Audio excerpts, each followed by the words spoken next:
Hello, my name's Joe Leroux, and today I'm going to show you what went into the making of the Sweet Canuck, which I won Pizza Expo 365's challenge.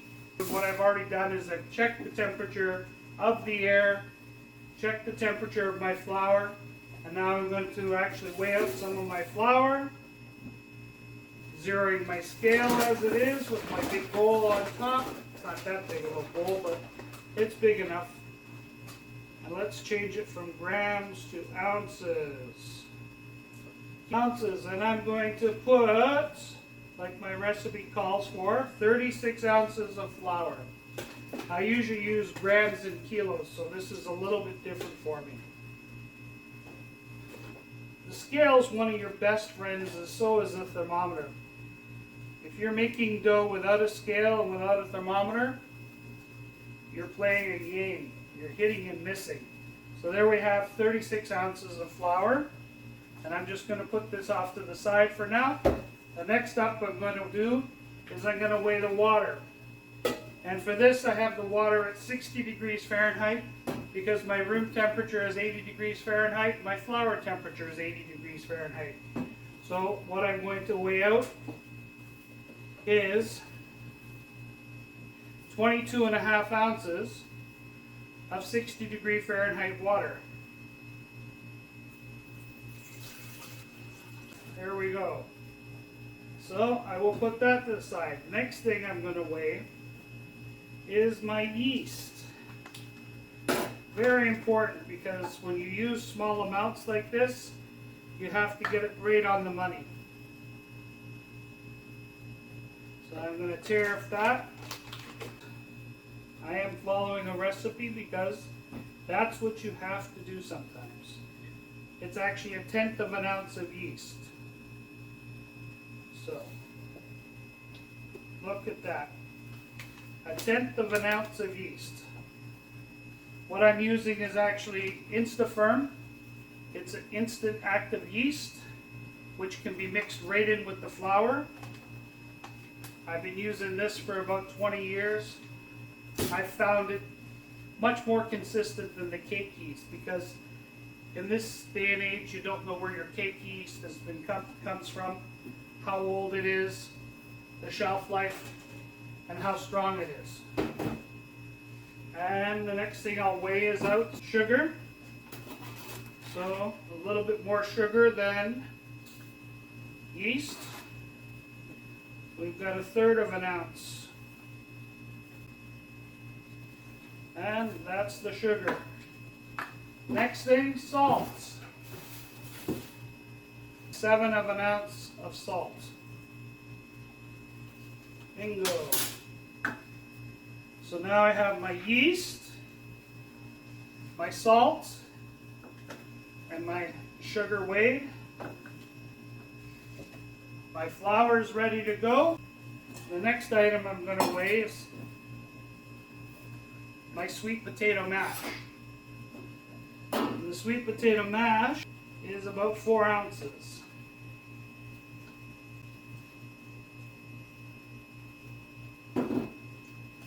It's not a lot, but that's all it takes.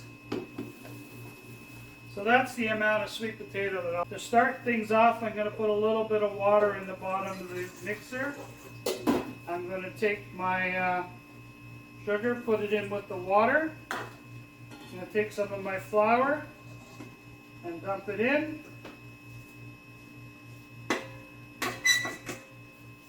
All in there. I'm going to take my sweet potato mash. There's my spoon. Let's get it all in there.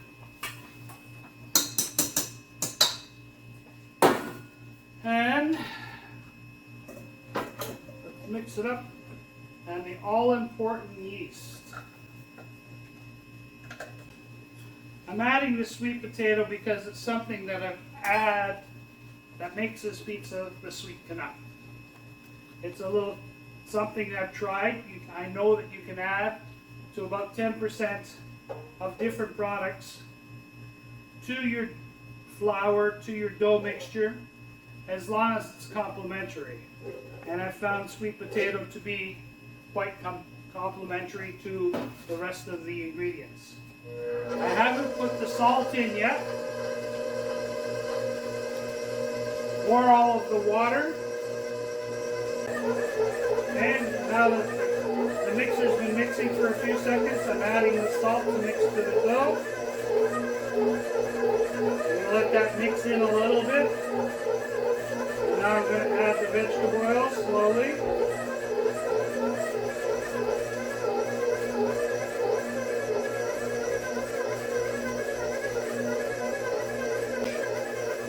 So we're just going to mix this for about 4 minutes.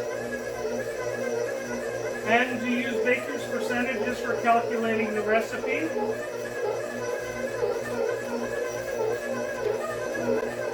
The sweet potato doesn't have that much change on a regular batch of dough, so I'm going to mix this, and in a few seconds the timer's going to go off.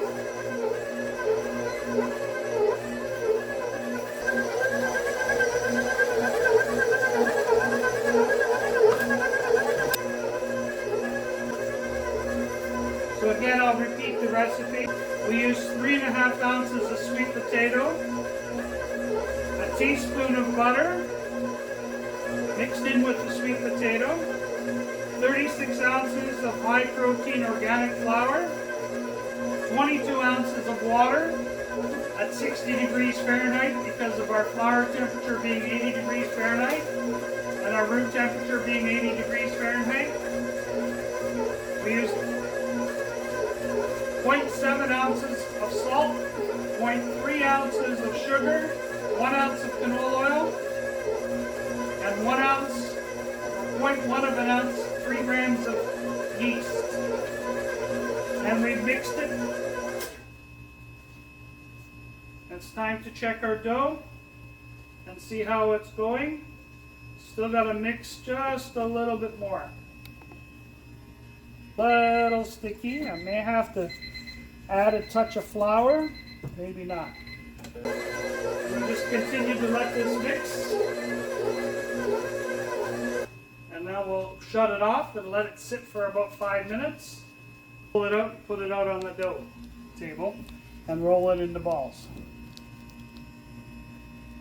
So my dough is mixed perfectly to a nice 76 degrees, exactly what I would like it. So the friction of the dough mixing, the 80 degrees in the cold water, made it to a perfect temperature when it coming out. Well, welcome back. One of the reasons I let the dough rest is it starts the fermentation process. Now I'm going to remove it from the dough bowl, the dough machine, take the hook off. A little bit of a difference on the dough.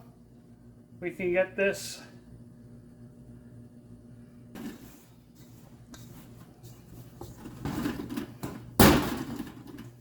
I'll be right back. I'm going to get my trusty dough scraper, because all the dough is good till the last drop.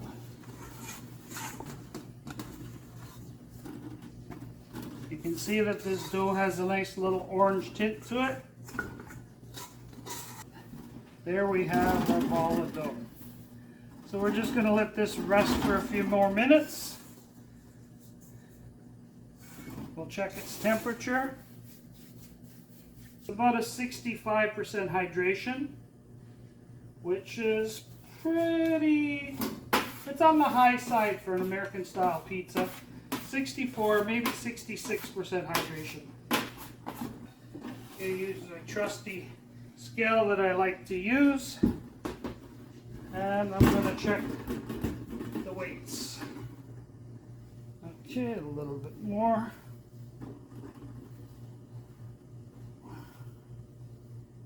Just a little bit.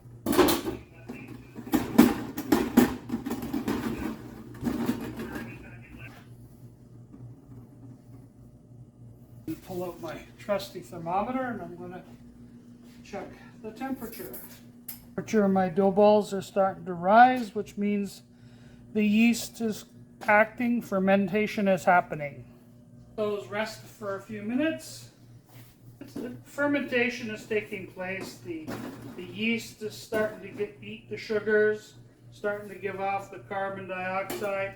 If I slice this open, we should see some little air bubbles, but after about 15 minutes of resting, it's time to roll the doughs into nice little dough balls and place them on the trays for further cold fermentation.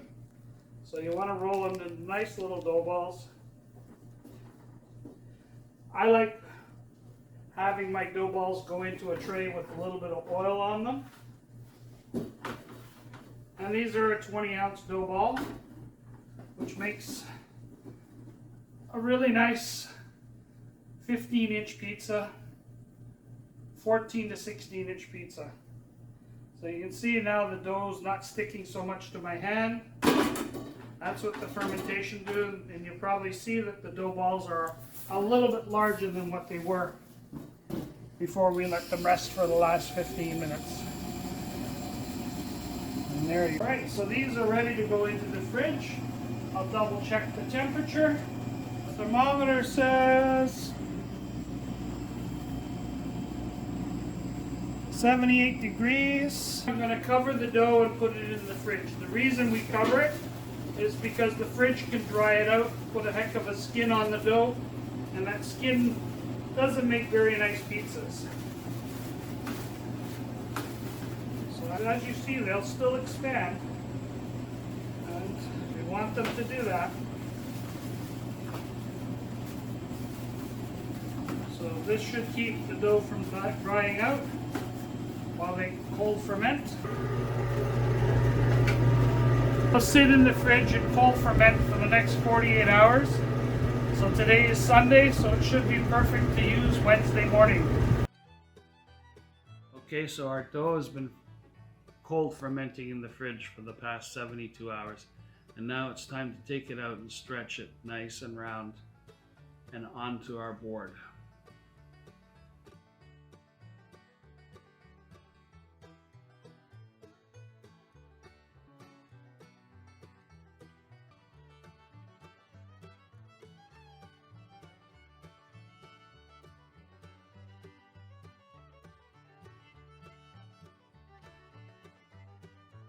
Time to freshly prepare our tomato sauce.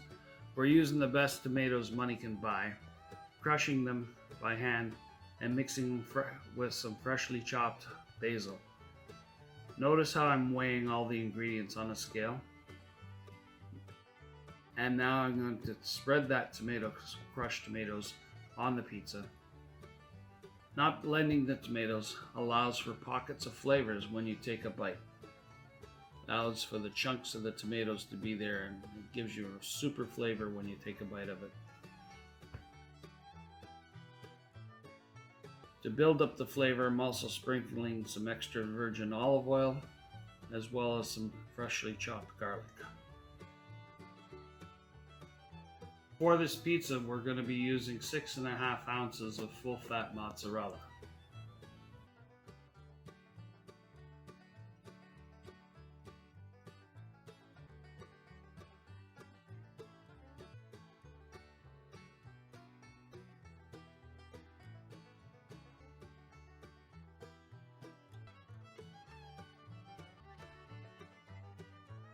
One of the things I've developed is a taste for cup-and-char pepperoni since it's become more popular, but it's been around for a while. It's the kind that has the natural casing, and it's got a unique flavor.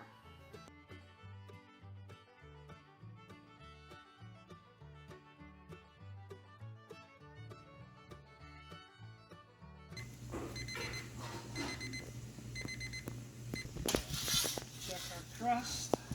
A few seconds more. Coming out of the oven. One Sweet Canuck.